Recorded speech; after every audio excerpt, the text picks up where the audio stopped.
कैसे आप इस सीक्वेंस को फॉलो करोगे और एनसीईआरटी सिंगल टाइम के अंदर आपके टिप्स पे होना स्टार्ट हो जाएगी। कहाँ से स्टार्ट करें, तो ये छोटे छोटे पॉइंट्स जो इंपॉर्टेंट है।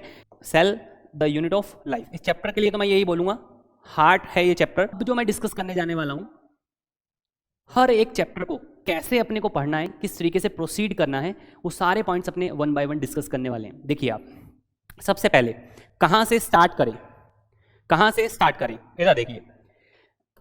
जो भी स्टूडेंट फर्स्ट टाइम एनसीईआरटी पढ़ रहे हैं, होता क्या है कि आप कहीं पर भी किसी भी कोचिंग इंस्टीट्यूट के अंदर पढ़ रहे हैं, आप होम ट्यूशन्स में पढ़ रहे हैं, सेल्फ पढ़ रहे हैं, स्कूल के अंदर पढ़ रहे हैं, 10th से जैसे आप 11th में आए हैं तो आप जनरली क्या होता है कि मोस्ट ऑफ स्टूडेंट घर पे ही पढ़ते हैं।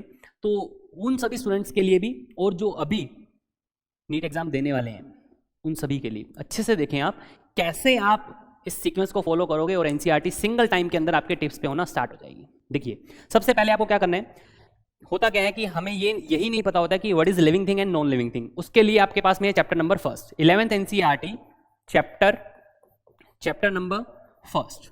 ये आपको ये बता करके जाएगा कि इस नेचर के अंदर कुछ लिविंग थिंग्स हैं, कुछ नॉन लिविंग थिंग्स हैं, और लिविंग थिंग्स के कैरेक्टर्स क्या हैं। उसके साथ साथ उन लिविंग थिंग्स या फिर फर्दर उन लिविंग ऑर्गेनिजम्स को, चाहे वो प्लांट्स हैं, एनिमल्स हैं, मोनेरा के हैं, प्रोटिस्टा के हैं, फंजाई के हैं, प्लांटी के हैं, एनिमिलिया के हैं, उनको कैसे आप कैटेगराइज करते हो, टेक्सोनोमिक कैटेगरीज के अकॉर्डिंग आप कैसे उनको फर्दर क्लासीफाई करते हो, वो सारे पॉइंट इस चैप्टर के अंदर डिफाइन किए हुए हैं। ठीक है, तो जो फर्स्ट चैप्टर है वो आपको इन्फॉर्मेशन देकर के जाता है कि जनरल कुछ कैरेक्टर्स क्या क्या हैं, एक लिविंग थिंग के कैरेक्टर्स क्या होंगे, non living and living thing को आप कैसे डिफरेंशिएट कर सकते हो, वो सारे पॉइंट इस चैप्टर के अंदर दिए हुए हैं। इसके बाद सेकंड चैप्टर जो आपको पढ़ना होता है वो है आपका cell the unit of life. Cell the unit of life, इस चैप्टर के लिए तो मैं यही बोलूंगा, हार्ट है ये चैप्टर।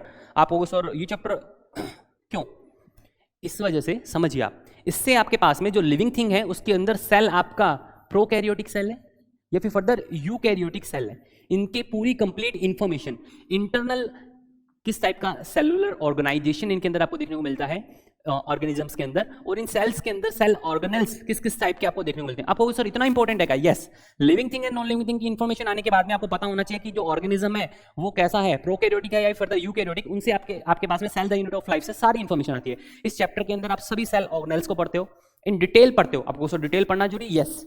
आप अगर यहाँ पे माइटोकॉन्ड्रिया अच्छे से पढ़ेंगे तो आपका रेस्पिरेशन इन प्लांट्स बहुत अच्छे से सॉर्ट आउट होगा। अगर आप यहाँ पर क्लोरोप्लास्ट अच्छे से पढ़ेंगे तो फोटोसिंथेसिस इन हायर प्लांट्स बहुत अच्छे से सॉर्ट आउट होगा।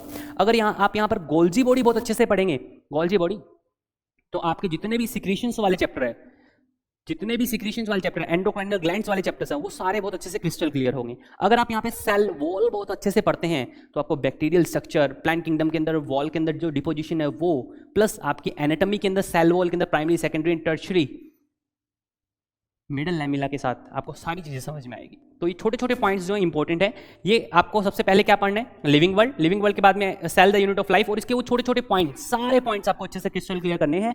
चाहे वो न्यूक्लियस को लेकर के हो, न्यूक्लियस के अंदर प्रेजेंट क्रोमेटिन को लेकर के हो, या न्यूक्लिक एसिड को लेकर के हो, जो सबसे लास्ट में आपको मेंशन किया हुआ है, क्योंकि ये बेस है, और ये बेस फिर फर्दर यहां से आपके पास में लिविंग नॉन लिविंग थिंग की इंफॉर्मेशन, यहां से आपको सेल एंड सेल ऑर्गेनेल की इंफॉर्मेशन, फिर फर्दर उस सेल के अंदर मिलने वाले जितने भी बायोमोलिक्यूल्स हैं उन सभी का इंटरेक्शन, यहां तक आपके पास में पूरी इंफॉर्मेशन आ जाती है कि what is protein, what is carbohydrate, what is lipid, general सारे पॉइंट्स आपको बहुत अच्छे से समझ में आ जाते हैं।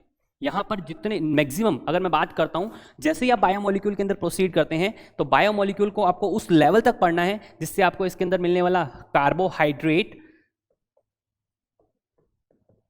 लिपिड, प्रोटीन,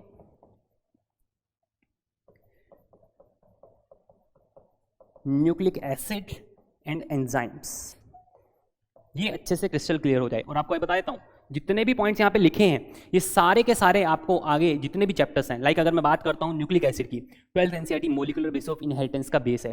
एंजाइम्स, पूरी plant physiology, human physiology enzymes पे चलती है, पूरी plant physiology and human physiology.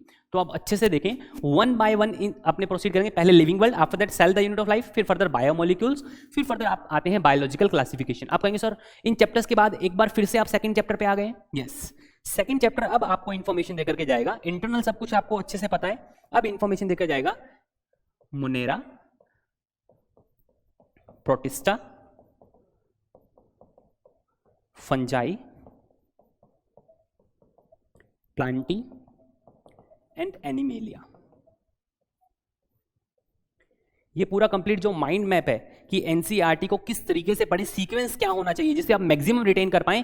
तो living world, after that cell, the unit of life, फिर फर्दर बायोमोलिक्यूल, और फिर फर्दर आ जाइए आप बायोलॉजिकल क्लासिफिकेशन, जहां पर आपको यहां पर बैक्टीरिया की पूरी कंप्लीट इंफॉर्मेशन मिलेगी, जिससे आप जितने भी प्रोसेसेस आप देखते हैं, चाहे वो जो नाइट्रोजन फिक्सेशन को लेकर के हो या फिर फर्दर फर्मेंटेशन को लेकर के हो, तो बैक्टीरियल इंफॉर्मेशन, बैक्टीरिया की पूरी इंफॉर्मेशन, बैक्टीरिया में मिलने वाले एंजाइम, बैक्टीरियल स्ट्रक्चर क्या है, वो सारी चीजें आप अच्छे से समझ में पाएंगे स्पेसिफिकली। आप कहेंगे सर तो पहले भी तो हमने प्रोकैरियोटिक सेल पढ़ा था।